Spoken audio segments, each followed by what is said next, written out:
So Coca-Cola just posted double-digit growth across the board, but apparently half of their massive quarter is just having more days on the calendar. Welcome to Earnings Unscripted. It's April 28th, 2026, and we are unpacking Coke's Q1 results, ticker KO. Miro, what exactly is going on with this time travel accounting? It is not time travel. It is just the Gregorian calendar. Look, Q1 had 6 extra days compared to last year. That is an absolute eternity in the beverage world. So when you see revenue at $12.47 billion, up 12%, just keep in mind 5% of that volume lead is purely those extra days. Right. So it's a sugar rush, but even adjusting for that, the bottom line is wild. EPS came in at 91 cents, which is up 18% year over year. That's actually huge for a legacy staple. It is, but before we throw them a parade, and obligatory reminder here that this is all just our personal opinion, definitely not financial advice, the margins are the real story. Operating margin hit 35%, up 210 basis points, which is honestly insane given the commodity headwinds. Yeah, because John Murphy mentioned tea and coffee costs were pretty elevated, plus whatever that weird juice inventory issue was in China. So how did they pull off 35%? Just leaning on pricing power? Actually, price and mix only grew 2%. It's mostly internal efficiency. But here's the trick. They are teeing up a massive margin cheat code for the second half of the year when they finally close the sale of their African bottling operations. Right, CCBA. It's addition by subtraction. You dump the capital-heavy, lower-margin bottler, and suddenly the parent company looks incredibly sleek. Exactly. And traders loved the setup. The stock gapped up pretty hard right at the open, hitting almost $79.50. Right. It hit $79.50, though it did, it kind of faded through the afternoon. Yeah, slid back to close around $78.35, still up about 3.5% from the previous close. So they bought the headline, but maybe balked a little when they actually parsed the filings. Probably when they noticed Coke quietly killed off the global ventures segment, folding Costa Coffee and Innocent directly into their regional EMEA operations. They are basically done pretending they run a startup incubator in-house. Which honestly makes total sense to me. And speaking of catering to actual local markets, did you catch the detail about evening drinking in Europe? The caffeine avoidance. Yes, over 60% of European adults actively monitor and avoid caffeine at night. So Coke launches 0-0, zero sugar, zero caffeine, just to attack the dinner time occasion. If you don't want a late coffee, they still want to own your nightcap. It's very practical. If you cannot invent a completely new category, just subtract ingredients from your flagship and market the absence. Always a cynic, but okay, I want to go back to that African bottler style and what's hiding underneath those operating margins. Let's get into the details. Well, the African bottler cell is certainly the margin story on the surface, but frankly, I'm looking right past that because there is let's just call it a massive financial gorilla sitting in the footnotes of the 10K. Wait, you mean the IRS thing? I saw the tax case note, but I thought they already paid the deposit on that dispute. They did. They put down a $6 billion deposit late last year. That was for the 2007 to 2009 transfer pricing dispute. But here's where the math gets genuinely scary.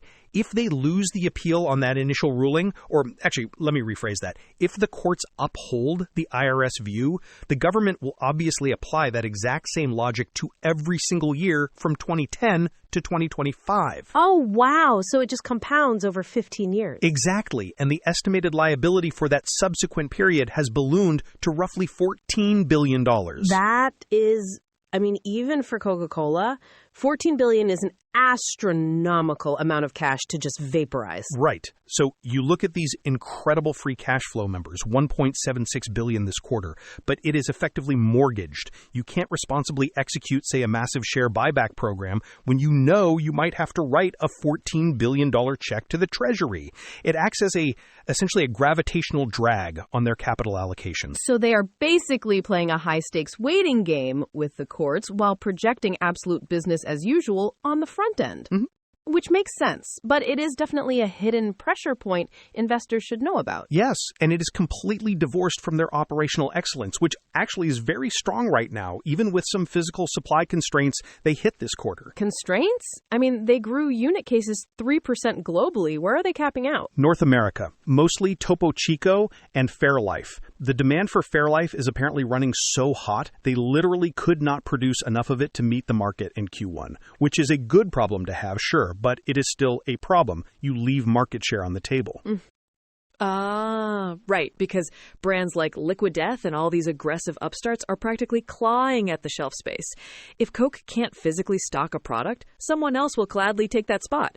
But didn't Henrik Braun say they were unlocking a new plant? He did. Let me find the exact quote here. He said, "We are excited that, as planned, the Webster capacity is going to start to get a line in the Q2, and we're going to ramp up through the year." Start to get a line. Okay. A bit of a clunky phrasing, but I think he just means the new facility in Webster, New York is finally coming online. Yeah, exactly, which they desperately need because they have this bizarre juxtaposition happening. They are crushing local marketing globally. They set a Guinness World Record for Ramadan meals in Egypt. They use AI on Chinese New Year packaging to drive engagement. But then right here in their own backyard, they run out of premium milk. Premium milk and sparkly water. But it really shows you how they operate. The marketing machinery is so finely tuned, it almost outpaces the physical supply chain. That is a very good way to frame it. They are running on what the CEO called the 4 I's: insight, innovation, intimacy, and integrated execution. Which the automated transcript definitely wrote down as 4 I's, by the way. I had to double take when I read that. Oh, the transcript was a complete disaster. They transcribed caffeine as Catherine. Fairlife was Felly. Mr. Pibb was Mr. Piv. Who is Catherine, and why are we avoiding her at night? Right. But bad AI aside, the core strategy is working. They are localizing the brand incredibly well while centrally controlling the margin profile. They are really just trying to outrun that massive tax overhang. Okay, so with the physical supply unlocking, but this huge $14 billion tax cloud still hovering out there, where does this actually leave their trajectory heading into the rest of the year? It leaves them projecting absolute confidence. I mean, they actually upgraded their full-year comparable EPS outlook. They are expecting 8 to 9% growth now. Wait, so they are raising the bottom line despite the whole, the potential $14 billion penalty hanging around? Yeah, it is clever. John Murphy actually said, based on the latest analysis of their global operations, the underlying tax rate is now down to 19.9%. So that single point reduction is what really drives the EPS bump. But, and this is the kicker, it completely excludes the IRS litigation. Okay, so it is basically, it's ignoring the fire in the kitchen because the dining room is completely full. Exactly. But to be fair to management here, the dining room really is full. The underlying machine is executing beautifully. They maintain the 4 to 5% organic revenue target. And look, once that African bottler sale finally closes in the second half of 2026, that automatically pushes their overall margin profile even higher. Right, which is great, although I suppose anyone holding the stock needs to watch out for the end of the year because those 6 extra days they got this quarter, they literally have to pay those back in Q4, right? Right. Q4 will have a 6-day handicap, which means the pressure is entirely on Q2 and Q3 to carry the volume growth, especially with that new Fairlife factory finally coming online to feed the demand.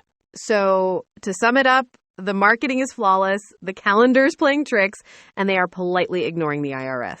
Just another solid quarter in Atlanta. Pretty much. I just hope they set aside some of that free cash flow for the lawyers. Fair point. All right, we are going to wrap it up there. Thanks for hanging out with us, everyone. Catch you on the next one. See you next time.